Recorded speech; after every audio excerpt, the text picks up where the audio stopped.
I did turn on the other night just to see, because I heard the quality level of Raw on Netflix was out of this world. Yeah, it was. Oh, they had drones, over cameras on drones. It was next level stuff, you know. That cold open alone, the first 2 minutes and 40 seconds of WWE on Netflix. Just thinking about it, I get goosebumps. Yeah. It was outstanding. Triple H on the voiceover, the pictures, the images, grabbed you right away. I know that this is, and I've seen this written, no one should try to compete with WWE when it comes to production. No one should try to compete with WWE in terms of doing sports entertainment or the modern equivalent of. When you're looking at wrestling, when you're looking at a modern televised product, you have WWE up here and everybody else down here. Even if they're trying the best, even if they have the best people, even if they have the most money, it doesn't matter. You cannot compete, so don't try. Do something else. Be different, okay? Now, Tony Khan and AEW, and we said this when I talked about CM Punk coming down to the ring in a shower, you know, in his towel and shower cap. And I said they're not going to stand a chance because they're not able to pull those types of things out. They're just going to rely on matches and big spots and the oh wow factor. Well, you went through a table. Okay, what do we do next month? Well, we're going to have to go through 2 tables. Well, then what? Well, we're going to have to light the tables on fire. However it is. And I'm not talking about the boys. I'm not talking about anything. I'm just talking about producing and who lays out the show. Right. The biggest thing that's happened in wrestling that spoke to me personally was Chris Charlton, who's my pal, New Japan Pro Wrestling color commentator. He's brilliant. He's like the savant. Not only does he speak Japanese, he lives in Japan. He's from England, moved to Japan after college, lives there, works full-time, does the whole deal. And he was criticized at the Wrestle Dynasty, which was the night after Wrestle Kingdom, so January 5th, during the match between Kenny Omega, Omega's return match, and Gabe Kidd, New Japan guy who's outstanding. They tore the house down, had an incredible match. And a lot of people have been critical, New Japan fans, because AEW has taken a lot of talent, including me. They took me from New Japan into AEW, and it's affected the business of New Japan. They've had to rebuild. You know, they've lost everybody. They lost, not everybody, but a lot of top guys like Okada and Will Ospreay. And even before that, Kenny Omega and the Bucks. And all these guys came from New Japan, and that's what they were doing. So Chris, during the broadcast, is talking directly about what Gabe Kidd had said. Gabe Kidd is a very outspoken heel. He doesn't care. He's called Tony Khan a money mark a number of times. Chris said Gabe Kidd has said this, and when you talk about a money mark like Tony Khan, it's hard to compete. Well, Tony Khan heard that, then started texting everybody and got Chris Charlton in trouble. And New Japan, just in the let's make everybody happy and appease whoever is hot, we'll pull Chris off of TV for a while. So he's not going to do shows for a while.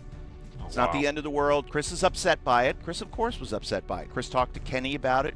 Kenny said, don't worry, I'll smooth it over. And obviously it didn't get smoothed over. Whatever, it's okay. It's not the end of the world. But how dare you, Tony Khan, to be like so sensitive that an announcer who's talking about what the heel in the match is saying, that you're going to get upset about that and start texting people and complaining. Like, how dare you? Come on, man. Grow a set. Take the punches. Yes, it's a fair critique. Yes, you came in with a lot of money, and I've given you credit. It's the first new money that's been introduced in wrestling in years. And thank God. It forced WWE to change what they were doing and to be better. And the industry as a whole has gotten better. But for them to, you know, for him to turn around and be that sensitive about it, I was just like, are you kidding me? And I said to Chris, I said, I'm glad they didn't listen to what we used to say about Tony, because we knocked him left, right, and center. We didn't care. Yeah. But it was all in the context of he's kind of the boogeyman. He's kind of the heel that we have to point the finger at. Hey, there's money out there, and the money mark came and bought the boys. That's just the way it is. Then he's a mark for himself. That's why a mark for himself. With it. Fulfillment of a self-fulfilling prophecy right there, right?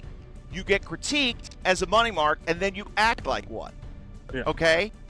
As opposed, you could call Vince anything. You could call Vince anything. I was just thinking that. On the air. Right. You could call him anything. It didn't matter. because it was good. It was business. It was just business, and it was going to make money. And he did it not because Chris is mad at Tony Khan. Not at all. He did it because he was saying it. This is what Gabe Kidd has said. Right. And I felt like, nobody has really stood up for Chris in this whole thing. And a couple of people have knocked Tony Khan for being super sensitive.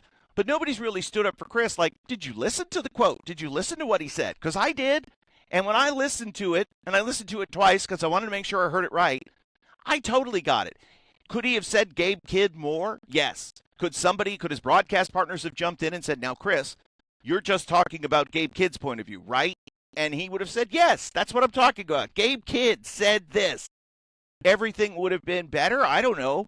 But still, the fact that Tony had, rabbit ears like that and got so sensitive about that, so butthurt by that he had the poor little, English commentator suspended from his job. It's like, come on, give me a break, man. You got bigger fish to fry. You got bigger problems. He reacts to a lot of stuff on social media, right?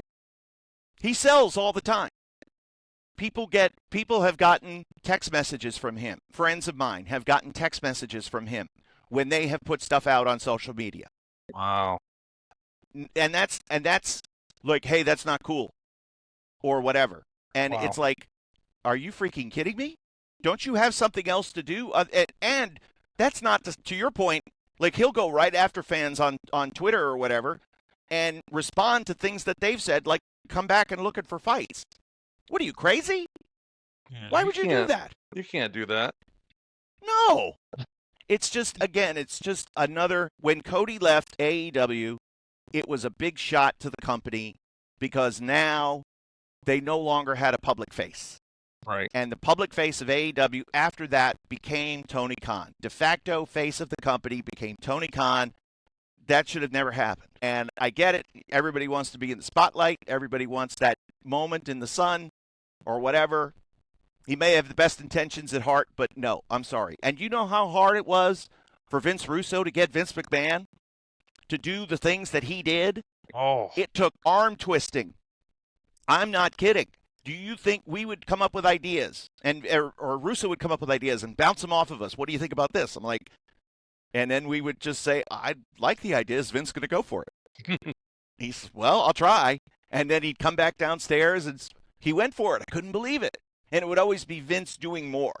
Yeah. Vince being more involved. Because, again, it wasn't about him for years. He wanted to be behind the scenes producing. That's why he stepped away from it. Right. That's why he stepped away from the announce booth and why I got hired. Because that promoted JR. They needed somebody underneath to do the stuff that JR had been doing announcing-wise. Because Vince wanted to be behind the scenes producing. He didn't want to be a character. But Vince Russo saw a gold mine, and he was right. Because Vince McMahon was one of the greatest characters on television that we've ever seen. The best. And, that's how, okay, so if you're AEW and you're measuring yourself against WWE, you have to go in the opposite direction.